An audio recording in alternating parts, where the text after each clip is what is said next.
What is up, you sexy mother hubbards? It's time for an alternative paper review. First up to the Metro.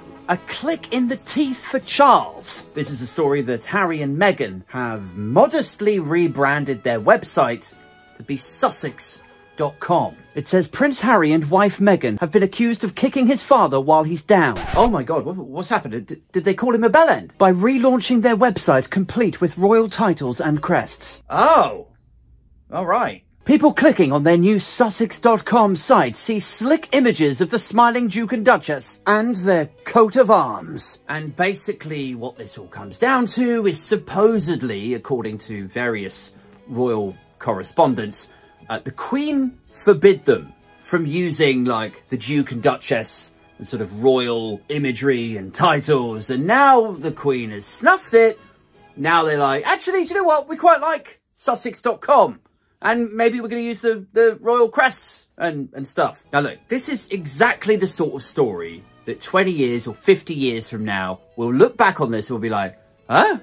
Like, how is that, like, front page news? Because honestly, like, if you actually water this down, if you look at what this story is, this is an intellectual property and trademarking dispute, you know? It's like, yeah, we'd like to use the branding that you've got over there. Is that all right? No, you can't use the official branding. What are you playing at? And then they wait about a year and it's like, yeah, I think we're just going to go ahead and use the branding that we talked about. Right, well, I suppose technically you are the Duke and Duchess of Sussex. So I don't suppose there's an awful lot that we can do about it. Well, yeah, that was me, my wife and our marketing team's take on it also. You jammy fuckers. Meanwhile, Sunak says we'll build more homes in the right places.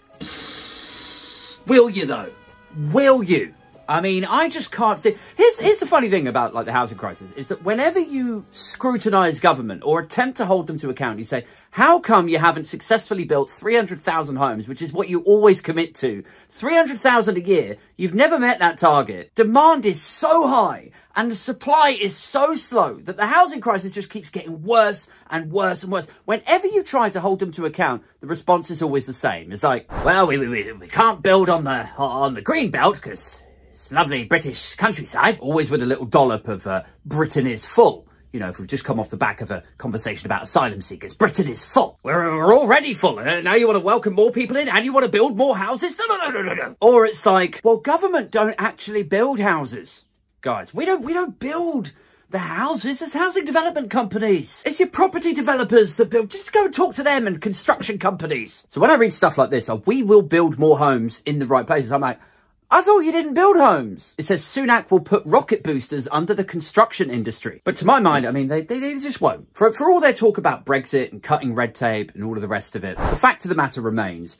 property developers are the largest donors to the Conservative Party. And when somebody like Michael Shanley or Barratt Homes buy a big load of land to build a load of new build flats on, they do so on the basis that they know they could sell each and every one of those flats for about, let's say, £400,000. Now, if Sunak puts rocket boosters in and around this whole same area and he goes, right, I want 200 flats over there, 200 flats over there, 500 flats over there. Like, yes, you might have actually made a serious dent into the housing crisis because the supply would be so much more than the demand. The cost of those flats would actually come down to something resembling something that people could actually afford. But who would take the hit on that price going down substantially? It would be the property developers, wouldn't it? Suddenly they'd be like, well, hang on a second. Hang on. I bought this land here for $1 million on the basis that I could sell 400 flats on top of it for £400,000 each. I thought I was going to make a killing. But now you've greenlit all of this other development around it. None of these flats are worth 400 grand anymore. I've taken a £10 million loss. Well, this is the last time I donate to CCHQ. So by building more homes in the right places where there are jobs, like let's say just for argument's sake, the London and the South East, the property developers are going to lose out, which means the Conservative Party wouldn't get donated to. So Tories and property developers both losing out. Ergo, this will never happen. It's the alternative paper review.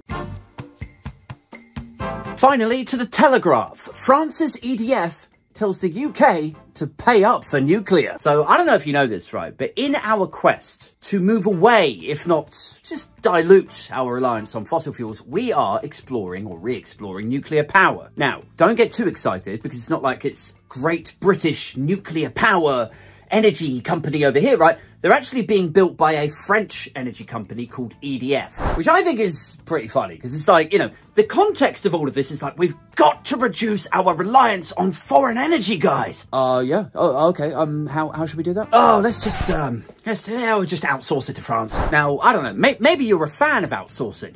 Maybe you look at it like, well, yeah, like if you give the project or the piece of work or the deliverable to an external function, and then they are responsible for the staffing costs and all the rest of it, they just give you a quote that you have to pay and then you get the whole thing done. And then you're not at risk of like rising material costs, fluctuations in the markets. It's just, I will pay you 5 billion to build me this nuclear power plant. The problem is that EDF is largely French state owned. And now the French finance minister is phoning Jeremy Hunt to say, well, okay, look, we are going to build you these nuclear power plants, but also we would now like you to cough up a significant portion of the cost of building them also. Like, we're going to pay a lot of it because you're outsourcing it to us. However, you also will now have to pay some. And this is the thing with this whole Tory ideological subscription to outsourcing and privatizing everything, is that firstly, there are some things that you just shouldn't be able to make a profit out of. Typically, that means something where it's like a monopoly industry. So if you've only got one train line going into London from wherever it is that you live, you can't really privatize that because there's no real competition. People are always going to have to pay whatever that one train line says they have to pay. Or what happens is you tender it to like 3 or 4 privatized company corporation. People like Serco, G4 Securicor. Who's the other one? Is it like Capco or something? And they all provide quotes. They say like, oh, well, we could do it for like $1 billion. And then the other guys go, oh, well, don't listen to them. We could do it for 900 million. And then the final guys are like, we could undercut both of those guys, 700 million. Then they get the contract, but then they're forced to put cuts in. They hire minimum wage staff. They use older logistics lorries stuff. They get cheaper materials. And then what happens? Like the security at the Olympics just completely imploded. The government had to step in. They have to either like prop up G4 Securicor or bail out whoever the company is that completely implodes. Like the idea that you're saving money is complete lunacy. Like, oh yeah, we'll give the contract to these guys because they said that it's cheaper. 4 years later, you have to bail them out for like twice the amount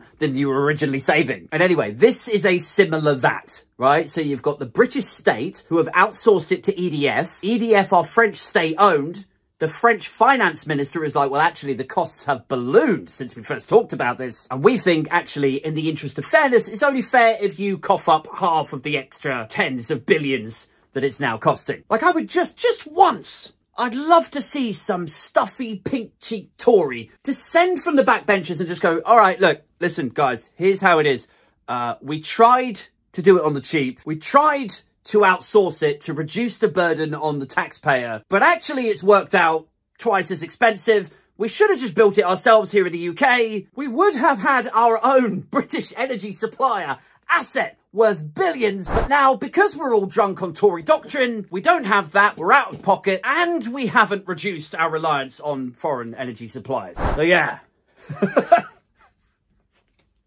Guys, that's it for this one. If you are enjoying these paper reviews, don't be a stranger. Do click on my profile and join the community. Or if you're watching on YouTube, you should see the 3 little dots. If you tap that, you can drop me a little tip in the tip cup, a little super thanks, for which I would be super grateful. I'll see you all tomorrow. Peace.